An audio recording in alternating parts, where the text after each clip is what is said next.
Me friends and ఫ్యామిలీతో సరదాగా బయటకు వెళ్ళటానికి కారు లేదా అయితే వెంటనే ఈ నెంబర్కి కాల్ చేయండి.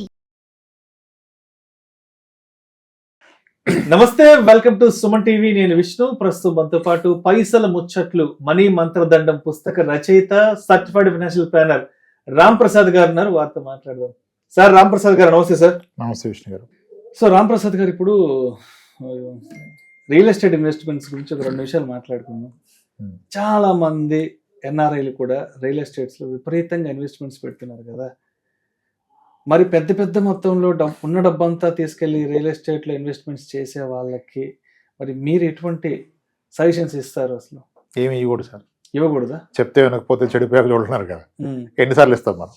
ఓకే, రియల్ ఎస్టేట్ కొనుక్కోండి. మీ మొత్తం ఆస్తి ఒక 5 కోట్లు ఉంటే దాంట్లో 1 కోటి, 1.5, 2 కోట్లు మొత్తం దాంట్లో పెట్టద్దు.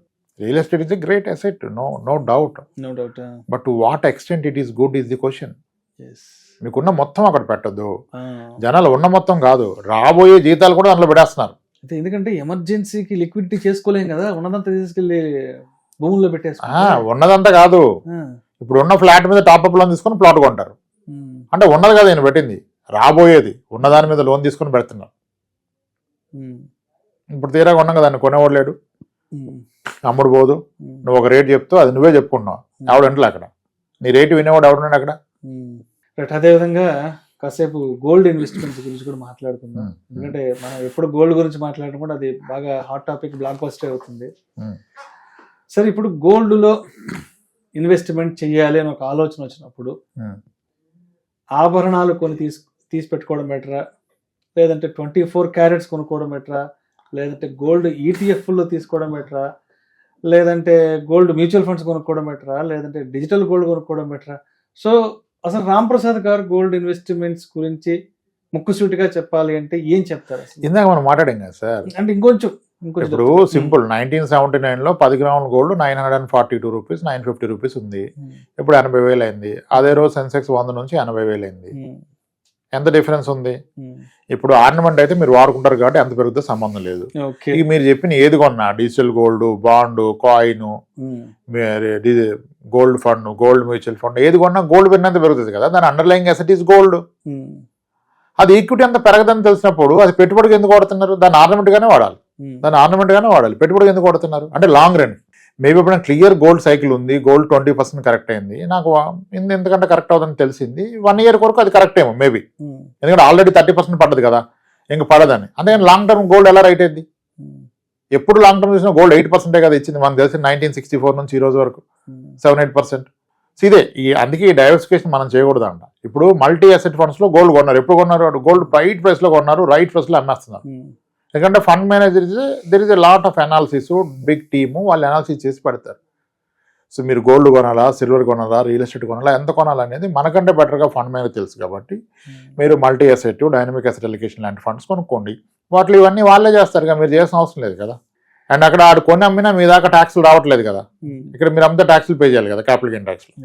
ఇంకో 2 నిమిషాలు మోస్ట్ అంటే రామ్ ప్రసాద్ గారు ఎక్కువగా మాట్లాడిన ఇంకో టాపిక్ ఏంటంటే దాని గురించి కూడా ఒక 2-3 నిమిషాలు మాట్లాడాలి. ఇష్టం ఆడుకోండి.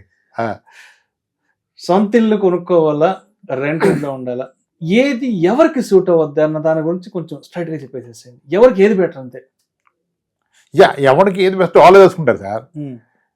ఇల్లు కొనడం తప్పు, ఇన్వెస్ట్ చేయండి అనేది తప్పు. ఇల్లు కొనాలి, ఇల్లు కొనకుండా ఇన్వెస్ట్ చేస్తే ఎక్కువ వస్తుంది, చాలా తప్పు, చాలా తప్పు. అయితే ఇల్లుని మన భవిష్యత్ అవసరాలకు కూడా అచీవ్ అయ్యే విధంగా మిగిలిన ఇన్వెస్ట్మెంట్ చేయగలిగితే కొనాలి. కానీ ఇంకా అన్ని ఆపేసి ఇల్లు ఒకటే జీవితం అనుకుంటే కష్టం. నన్ను అడిగితే ఇల్లు కొన్నా కొనకపోయినా ఒక మంచి ఇంట్లో ఉండడం అనేది ఉత్తమం. మంచి ఇంట్లో ఉండడానికి కొనాల్సిన అవసరం లేదు, రెంట్ కూడా ఉండొచ్చు కదా. డెఫినెట్గా ఒక వ్యక్తి లైఫ్ టైం ప్రయారిటీస్లో top priority is house, next priority car, third priority kids education. అయిపోయింది కదా, ఇది ఆర్డర్.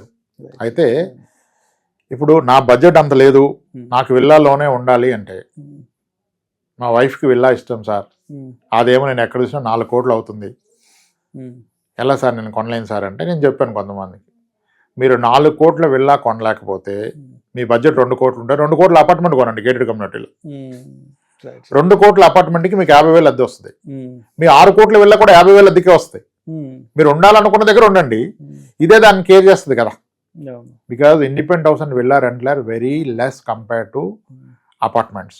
మన కూడా ఒక ఆయన వచ్చాడు, ఎక్కడ రాజ్ పుష్ప అనేది చెప్పారు, సార్ మీరు చెప్పింది నిజమన్నాడు. ఎందుకన్నాను, సార్ మా ఓనర్ మాకు రెంట్కి ఇచ్చాడు కదా సార్, ఆయన మా నియర్ బై విల్లాలో ఉన్నాడు సార్, మేము గంట 60,000 వాడు గంట 60,000 సార్, వాడు 6 కోట్ల విల్లా మాది 2.5 కోట్లే సార్ అన్నాడు.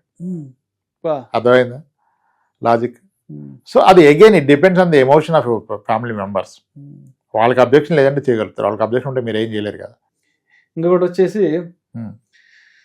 ఏదైనా ఖాళీగా ఉన్న స్థలం కొనడం మంచిదా, లేదంటే వ్యవసాయ భూమి కొనిపెట్టుకోవడం మంచిదా? అంటే మనకి ల్యాండ్ మీద చాలా మందికి అఫెక్షన్, మమకారం ఉంటుంది కదా. మనకు ఒక ఊర్లో ఒక 2 ఎకరాలు ఉంటే మంచిది, లేదంటే మనం ఉన్న టౌన్ లో మనకు ఒక ఖాళీ జాగా ఉంటే మంచిది అన్న ఇలాంటి డైనమాలు ఉంటారు కదా, మరి వాళ్ళకేం చెప్తారు? Real estate has to be for consumption,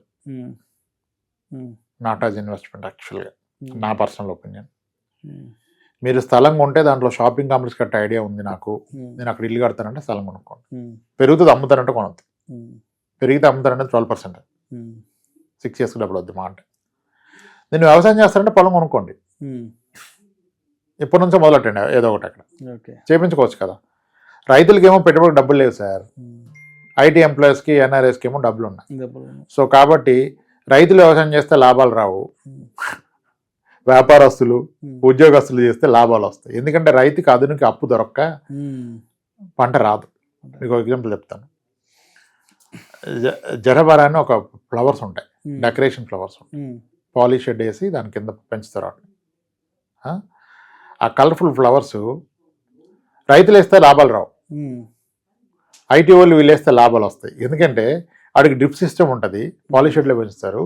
అవి మీకు మొగ్గల నుంచి పువ్వులు అవ్వాలంటే దానికి కెమికల్ ఒక ముందు ఇవ్వాలి డ్రిప్ ద్వారా. వీళ్ళు ఏం చేస్తారు, చదువుకున్న వాళ్ళు, ఎంబీఏ చేసిన వాళ్ళు, మార్కెట్లో ఏ రోజు సిక్కులే పండుగలు ఉన్నాయి, ఏ రోజు మంచి ముహూర్తాలు ఉన్నాయి, పెళ్ళి ఉన్నాయి, ఆ రోజు వచ్చే విధంగా వాటిని సెట్ చేసుకుంటారు. ఫార్మర్స్ ఏం చేస్తారు, డబ్బులు లేక ప్రతిరోజు కోసుకుని మార్కెట్కి వచ్చేస్తారు ఆయన ఆ మొగ్గల్ని పువ్వులు చేసి. ప్రతిరోజు వేసుకుని వస్తే ఒకరోజు రూపాయి వస్తుంది, ఒకరోజు 10 రూపాయలు వస్తుంది, ఒకరోజు లేవు కొండం. కానీ మీరు అదే మంచి ముహూర్తంలో వస్తే, గురుద్వారా వాళ్ళు ఉంటాయి కదా ఈవెంట్స్, ఆ రోజు వస్తే మీకు పువ్వు 4 రూపాయలకి పోతుంది. చూసారా? సో ఫార్మింగ్ లో డబ్బు ఉంటేనే ఫార్మింగ్ ప్రాఫిటబుల్, పెట్టుబడి పుష్కలంగా ఉంటే ఫార్మింగ్ ఈజ్ ప్రాఫిటబుల్.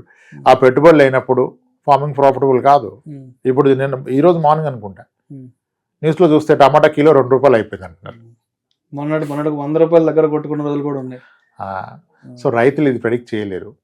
అదే దళారులు బాగా డబ్బులు చేస్తారు, కోల్డ్ స్టోరేజ్ లో పెట్టేసుకొని. కోల్డ్ స్టోరేజ్ లో ఆగుతుంది, 20 days ఆగుతుంది, కొన్ని 15 రోజులు అయిపోయినాక పంట అప్పుడు తీస్తారు బయటికి. సో మిడిల్ మ్యాన్ సంపాదిస్తుంది రైతుకి ఎప్పుడు రాదు. సో వ్యవసాయం అంటే అసలేమో నాకు అనిపిస్తుంది రైతులకే ఉండాలి పొలాలు, వేరే వాళ్ళు కొనకూడదని కదా. సో మీకు ఆ ప్యాషన్ ఉందంటే, చాలా మందికి ఉంది వ్యవసాయం చేయాలని ప్యాషన్, ఖచ్చితంగా చేస్తానంటే కొనుక్కోండి, దానికి తగ్గట్టుగా ప్రిపేర్ అవ్వండి. కానీ పెట్టుబడి ఎక్కువగా పెట్టుకోండి. 3 సంవత్సరాలు పంటలు వేసేంత డబ్బు ఉంటే ఖచ్చితంగా 3 పంటలు ఏదో ఒక పంటలో లాభం వస్తాయి. ఈ పంటకే డబ్బులు ఎత్తుకుంటూ అప్పులు తెచ్చుకుంటూ పెడితే మీరు కట్టే వడ్డీలు కూడా సరిపోదు వచ్చే పంట. పొదుపు పెట్టుబడుల విషయంలో ఎటువంటి జాగ్రత్తలు తీసుకోవాలి అనే దాని గురించి చాలా చక్కగా మీ సమయాన్ని వెచ్చించి ఈ నూతన సంవత్సరం సందర్భంగా మన ప్రేక్షకులకు చాలా మంచి ఆసక్తికరమైన విషయాలను తెలియజేశారు. Thank you so much. Thanks.